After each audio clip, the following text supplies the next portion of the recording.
Samantala sa karagdagan pa nating mga balita, pag-uulat mula naman sa ating CMN roving reporter sa Mindanao. CNN Live Nationwide. Willie Boy Ramos, magandang araw sa iyo. Magandang araw din, Ariel. Magandang araw, Pilipinas. Mayong adlaw, Mindanao. Nagpalabas ng isang resolusyon agri sa City Veterinary Office ang Sangguniang Panglungsod ng Lamitan City para imbestigahan ang pagkamatay ng mga alagang baboy sa mga veterinaryo. Kailangan nila itong suriin.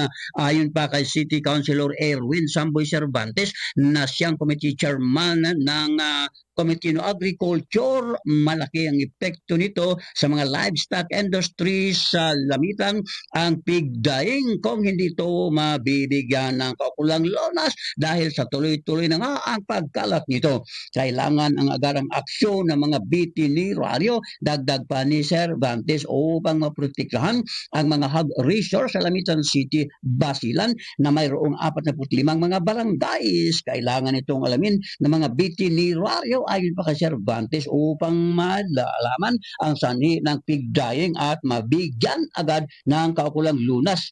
Samantala, ang City Veterinary Office ng Lamitan ay nakipag-ugnayan na sa mga barangay officials at mga konsernadong ahensya para magsagawa ng isang blood samples collection. Well, Ramos, CMN Robin reporter ng Mindanao Radyo, Kalikasan Ningog City Base, nagulat ng live para sa CMN Pilipinas. CNN Live Nationwide. Maraming salamat, Willie Boy Ramos, ang ating CMN roving reporter sa Mindanao. Inutusan naman ni